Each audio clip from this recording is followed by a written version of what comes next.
Hi guys! Welcome back sa aking channel. So today, ang pag-uusapan naman natin ay napaka-common na tanong na halos lahat siguro ay napapaisip din. Okay lang ba na kumain ng itlog araw-araw? Kasi kung mapapansin ninyo, ang itlog ay isa sa pinaka-accessible, pinaka-abot kayang, at pinaka-versatile na pagkain. Kung anong luto, prito, nilaga, scramble, torta, o kaya naman palaman sa tinapay o ingredient kapag gagawa ka ng cake. Talagang parte siya ng diet ng marami. Pero dahil sa dami ng opinion na nakikita online, may mga tao na natatakot, may iba naman na confident na safe, at meron din mga nagsasabi na bawal kasi baka magdulot ng high cholesterol. Kaya sa video natin na to, bibigyan natin ng linaw ang lahat ng yan. Guys, before tayo magpatuloy, make sure na tapusin nyo yung video na to kasi sigurado ako na marami kayong matututunan dito. Huwag nyo rin kalimutan na mag-subscribe at i-click ang notification bell icon para updated kayo sa mga susunod na video uploads ko. Ako nga pala si Jasper, isa akong licensed pharmacist. And disclaimer lang, this vlog is for educational and informational purposes only. Hindi ito pamalit sa professional na payo o diagnosis o gamutan ng isang licensed doctor. Iba-iba kasi yung kondisyon ng bawat tao. Kaya mas maganda pa rin magpatingin sa professional na doktor para sa tamang medical advice. Ngayon, bago natin i-discuss yung 10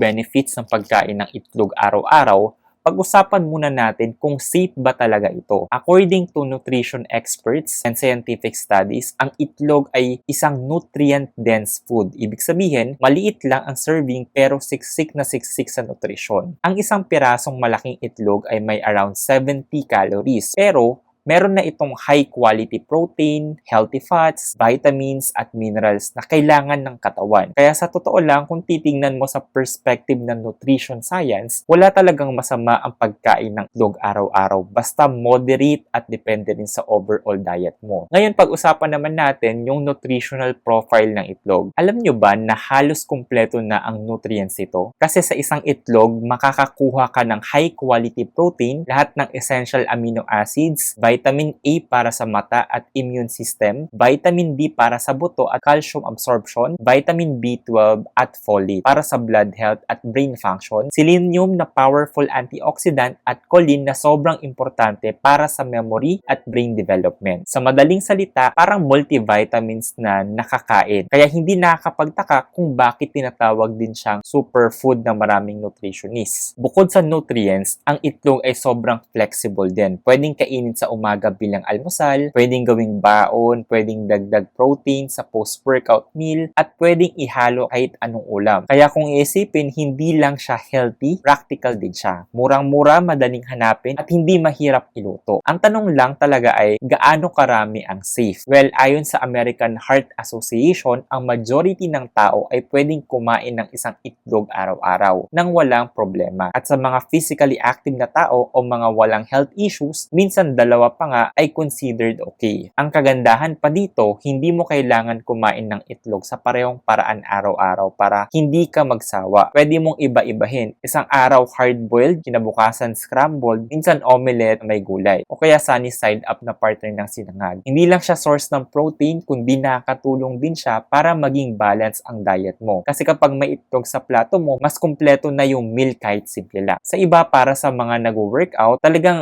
nagdadagdag sila sa diet nila ng maraming itlog pa nga para lang ma-hit nila yung protein need nila sa pang-araw-araw. Kaya para sagutin natin ng direkta yung tanong, okay lang bang kumain ng itlog araw-araw? Ang sagot ay oo, okay lang. Safe ito para sa karamihan ng tao at may napakaraming health benefits. Ang importante lang ay hindi ka lalagpas ng sobra-sobra at syempre balansehin mo rin sa iba pang pagkain. Kung may specific health condition ka tulad ng high cholesterol na minomonitor ng doktor, pwede mong i-consult kung ilan ang recommended sa'yo. Pero for most people, ang itlog ay isang affordable at nutrients-packed food na napakasustansyang kainin sa pang-araw-araw. So ngayon, ano nga ba yung 10 health benefits ng pagkain ng itlog araw-araw? So yung unang benefit, protein powerhouse. Ang itlog ay isa sa pinakamaganda na sources ng high-quality protein. Isa itong complete protein, ibig sabihin kumpleto sa essential amino acids na kailangan ng katawan. Mahalaga ito para sa repair ng cells, paglaki ng muscles, at overall overall body strength. Benefit number 2, muscle growth and repair. Dahil mataas sa protein, malaking tulong ang itlog sa muscle growth at muscle recovery. Yung ginagamit natin ng muscles, kahit nasa gym o araw-araw na gawain, kailangan nito ng protein para makapag-heal. Kaya favorite itong pagkain ng mga active at fitness conscious na tao. Benefit number 3, good for eye health. May lutein at zeaxanthin ang itlog na tumutulong mag-protect sa mata laban sa eye strain at age-related eye problems. Nakakatulong ang mga nutrients na to para mabawasan ang risk ng cataracts at macular degeneration. May vitamin A rin ang itlog na mahalaga para sa malinaw na paningin lalo na sa gabi. Benefit number 4, it supports brain health. Mayaman ang itlog sa choline, isang nutrient na mahalaga para sa memory at brain function. Tumutulong ito sa communication ng brain cells at sa mental focus. Kaya magandang pagkain ng itlog para sa mga estudyante,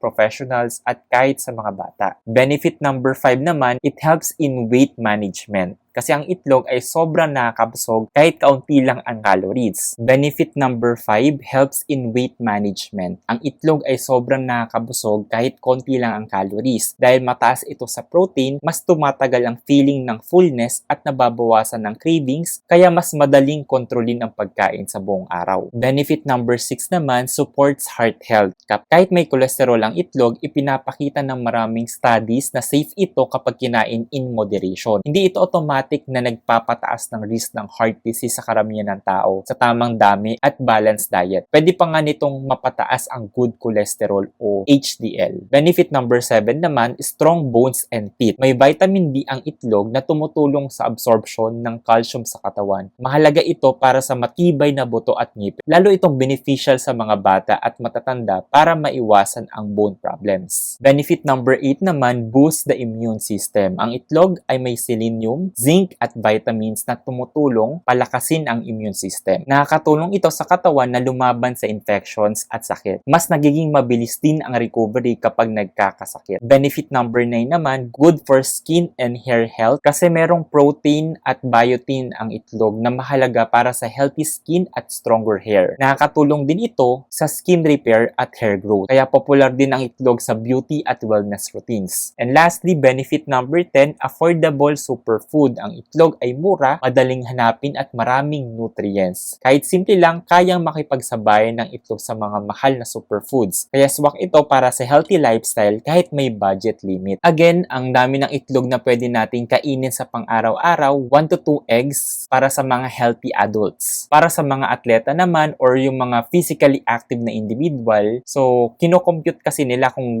gaano karami yung protein na kailangan nila i-hit sa pang-araw-araw. So, depende yun sa may overall nutrition na kailangan nila. Pero syempre, kung meron kang existing na heart condition, meron kang high cholesterol, mas maganda na limitahan mo yung pagkain ng itlog 3 to 4 times a week. Syempre, mas maganda kung magpapakonsulta ka sa doktor. Kung titignan mo, isang simpleng pagkain lang itlog, pero napakarami nitong naibibigay na benefits sa katawan. From physical strength, mental sharpness, immunity, hanggang sa skin at hair health. Talagang masasabi natin na sulit siya. Kaya kung tinatanong mo kung okay lang bang kumain ng itlog araw-araw, ang sagot ay oo, okay lang at beneficial pa nga. Basta syempre tama ang preparation at part siya ng balanced diet. Huwag ring sosobra. Kung 1 to 2 eggs per day, safe na safe yan para sa karamihan ng tao. So yun lang guys, kung nagustuhan mo yung video na to, don't forget to like, share, and subscribe. At kung gusto mo pang masundan ang ganitong mga topic about health, medications, nutrition, at wellness, comment mo lang sa baba yung mga next topic na pwede nating i-feature next. So yun lamang po, stay healthy, stay informed. Muli ako si Jasper, isa akong licensed pharmacist, and thank you for watching. Bye-bye!